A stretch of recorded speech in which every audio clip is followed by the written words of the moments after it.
छोट्या अणूंमध्ये दडलेलं ज्ञान क्वांटमने दिलं जगाला नवं गाण. काय तर छोट्या अणूंमध्ये दडलेलं ज्ञान क्वांटमने दिलं जगाला नवं गाण. क्षणात घडतात नवे चमत्कार, क्षणात घडतात नवे चमत्कार. या युगात नव्या स्वप्नांचा आधार, या युगात नव्या स्वप्नांचा आधार. सन्मान्य व्यासपीठ, व्यासपीठावर आजच्या कार्यक्रमाचे अध्यक्ष, आजच्या कार्यक्रमाचे पर्यवेक्षक, उपस्थित सर्व गुरुजन वर्ग आणि इथे जमलेल्या माझ्या बालमित्रांनो, मी सुनील रवींद्र बरकेले, इयत्ता 10वीचा विद्यार्थी. आज अखिल भारतीय देवळा तालुकास्तरीय विद्यार्थी विज्ञान मेळावा या प्रसंगी आपल्या समोर क्वांटम युगाची सुरुवात, संभाव्यता वाढवावी या विषयावर माझे मनोगत व्यक्त करत आहे. तरी ते तुम्ही सर्वांनी शांत चित्ताने ऐकावे अशी माझी नम्र विनंती. क्षणात जमतं विज्ञान क्वांटमने बदलले ज्ञान, क्षणात जमतं विज्ञान क्वांटमने बदलले ज्ञान. नवे स्वप्न नवे विचार या युगात उगम होणार, नवे स्वप्न नवे विचार या युगात उगम होणार. आजपर्यंत आपण अनेक प्रकारचे मोबाईल, संगणक, इंटरनेट आणि कृत्रिम बुद्धिमत्ता या तंत्रज्ञानाच्या क्रांती अनुभवल्या आहेत. पण आता आपण एका नव्या पर्वाकडे वाटचाल करत आहोत, ते म्हणजे क्वांटम युग. तर सर्वप्रथम क्वांटम युग म्हणजे काय? तर क्वांटम तंत्रज्ञान हे क्वांटम भौतिक शास्त्रावर आधारित असून ते अणु आणि उपअणुकणांच्या वर्तनावरती काम करत असते. हे तंत्रज्ञान पारंपरिक तंत्रज्ञानाच्या मर्यादा ओलांडून अधिक वेगवान, सुरक्षित आणि शक्तिशाली तंत्रज्ञान घडवण्याचे सामर्थ्य ठेवत असते. हे तंत्रज्ञान एकाच वेळी अनेक स्थितींमध्ये असते. याला क्वांटम सुपरपोजिशन असे म्हणतात. या क्यूबिट्स एकाच वेळी अनेक स्थितींमध्ये असते. परिणामी संगणक एकाच वेळी अनेक समस्या सोडवू शकते. त्याचप्रमाणे यात क्वांटम एंटॅंगलमेंट असते. यामध्ये दोन किंवा दोनापेक्षा अधिक अणू एकमेकांशी अशा प्रकारे जोडलेले असतात की एका अणूचा व्यवहार दुसऱ्या अणूवरती त्वरित परिणाम करतो. परिणामी संगणक खूप वेगाने व सुरक्षितपणे डेटा शेअर करतो. अशा विशिष्ट असलेल्या तंत्रज्ञानाला क्वांटम तंत्रज्ञान किंवा क्वांटम टेक्नॉलॉजी असे म्हणतात. या प्रकल्पावरती आपल्या भारत या देशाने तब्बल 6,000 करोड रुपये इतकी गुंतवणूक केली असून त्याचप्रमाणे आंतरराष्ट्रीय स्तरावरती अमेरिका, चायना, रशिया यासारख्या देशांनी देखील खूप मोठ्या गुंतवणुका केलेल्या आहेत.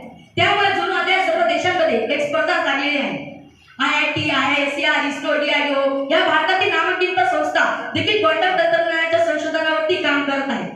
क्वांटम तंत्रज्ञानातील भौतिकशास्त्र, संगणकशास्त्र, AI, गणित या विषयातील गुंतागुंतीच्या अडचणी क्वांटम तंत्रज्ञानाने सहज सोडवते. त्यामुळे विद्यार्थी या शिक्षण क्षेत्रात अधिक प्रगल्भ बनतो. क्वांटम तंत्रज्ञानावरती NPTEL कोर्सेस सारखे अनेक ऑनलाईन कोर्सेस उपलब्ध आहेत. त्याद्वारे आपण क्वांटम तंत्रज्ञान हे अधिक जवळ समजून घेऊ शकतो. क्वांटम तंत्रज्ञानाचे खूप सारे फायदे व तोटे देखील आहेत. चला तर आपण आता क्वांटम तंत्रज्ञानाच्या संभाव्यता व आव्हाने जाणून घेऊया.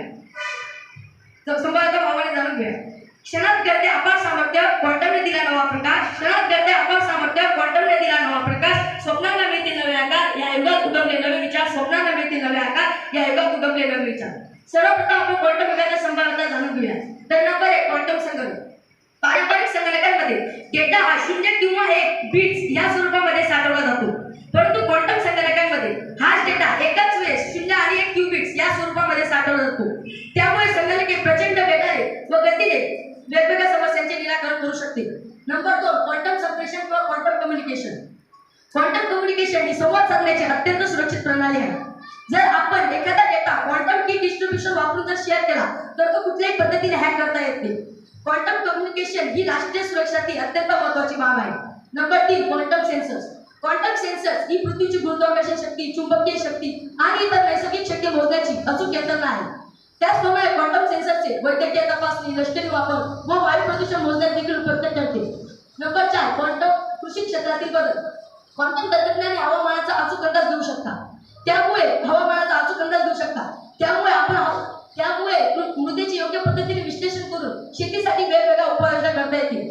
त्याचप्रमाणे क्वांटम तंत्रज्ञान हे कीटकनाशकांचा प्रभाव मोजण्यात देखील उपयुक्त ठरते. नंबर 5, आरोग्य व औषध निर्मिती क्षेत्र. क्वांटम तंत्रज्ञान खूप वेगाने व अचूकतेने रासायनिक संयुगे विश्लेषित करू शकतात. त्यामुळे औषधाची निर्मिती करणे व महाभयंकर अशा आजारावरती मात करणे हे शक्य होईल. नंबर 6, सुरक्षित डेटा व सायबर सिक्युरिटी. क्वांटम क्रिप्टोग्राफीमुळे हॅकिंग जवळपास अशक्य होईल. त्यामुळे आर्थिक व्यवस्था व गोपनीयता ही अधिक सुरक्षित राहील. आपण आता क्वांटम युगाची संभाव्यता पाहिली. चला तर आपण आता क्वांटम युगाचे काही आव्हानेही पाहूया. नवे आव्हान, नवीच कसोटी, क्वांटमच्या युगात नवे प्रयोग. नवे आव्हान, नवीच कसोटी, क्वांटमच्या युगात नवे प्रयोग. स्वीकारू संघर्ष धैर्याने, चालूया पुढे नव्या विचारांनी. स्वीकारू संघर्ष धैर्याने, चालूया पुढे नव्या विचारांनी.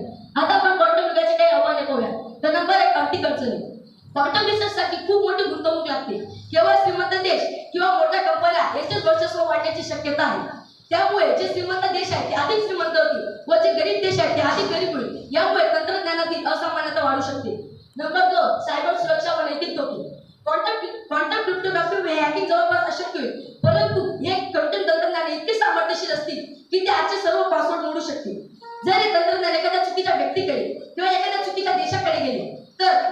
तर गोपनीयता व आर्थिक व्यवस्था ही धोक्यात येऊ शकते.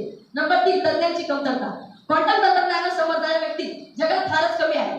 क्वांटम तंत्रज्ञान समजणाऱ्या व्यक्तींची भारतात अजूनही खूप कमतरता आहे. त्यांच्या क्वांटम शिक्षकांच्या जागा अजूनही भारतात मर्यादित आहे. त्यामुळे क्वांटम तंत्रज्ञानाची कमतरता भासू शकते. नंबर 4, वैज्ञानिक आणि तांत्रिक गुंतवणूक. क्वांटम तंत्रज्ञान तयार करणे ही अत्यंत जड, खर्चिक आणि तापमान नियंत्रित बाब आहे.